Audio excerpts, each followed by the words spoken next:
राजस्थान चुनाव से पहले क्या सीएम गहलोत ने खेल दिया गुगली?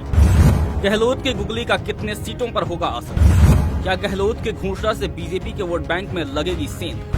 राजस्थान के सीएम अशोक गहलोत ने नए जिलों की घोषणा का चुनाव से पहले ही बीजेपी को तगड़ा झटका दिया है। गहलोत की इस घोषणा से चुनाव में कांग्रेस को सियासी लाभ मिलने के बड़े आसार हैं। कांग्रेस इसे चुनावी मुद्दा बनाकर बीजेपी को घेर सकती है। गहलोत ने सीकर को संभाग बनाकर जाटलैंड को साधने की कोशिश की है। इसी प्रकार जोधपुर के फलौदी और शाहपुरा और कोटपुतली को नया जिला बनाने की घोषणा कर कांग्रेस की सीटों पर जीत सुनिश्चित करने की कोशिश की है। विधानसभा चुनाव 2018 में कांग्रेस को पूर्वी राजस्थान में बम्पर जीत मिली थी।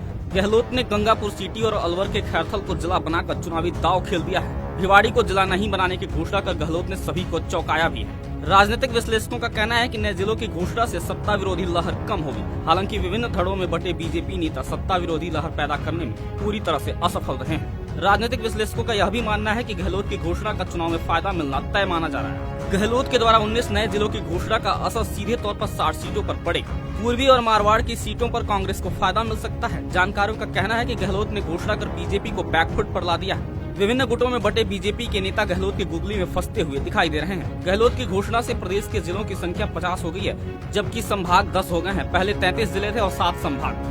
बता दें कि राजस्थान में नए जिलों की संभावनाओं का पता लगाने के लिए सीएम ने कमेटी गठित की थी। हाल ही में सीएम ने कमेटी का कार्यकाल 6 महीने के लिए बढ़ाया भी। कमेटी को नए जिलों की 160 से ज्यादा भी प्रस्ताव मिले थे। गहलोत ने नए जिलों की घोषणा कर बीजेपी के वोट बैंक में सेंध लगाने की कोशिश की है। अजमेर के केकड़ी और ब्यावर को जिला बनाकर गहलोत ने बीजेपी को बैकफुट पर ला दिया है। सीएम गहलोत की घोषणा का चुनाव में लाभ मिलता है या नहीं, यह देखने वाली बात है।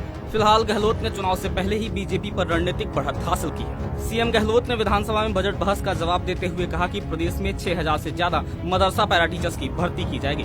इसके अलावा सीएम ने उज्जैन के महाकाल की तर्ज पर जयपुर के गोविंद देव जी मंदिर का विकास करवाने की घोषणा की। इस पर 100 करोड़ रुपए भी खर्च किए जाएंगे। इसी तरह पुष्कर का भी विकास किया जाएगा। चुनावी साल में यह घोषणा काफी अहम माना जा रहा है। ब्यूरो रिपोर्ट, सच बीघड़।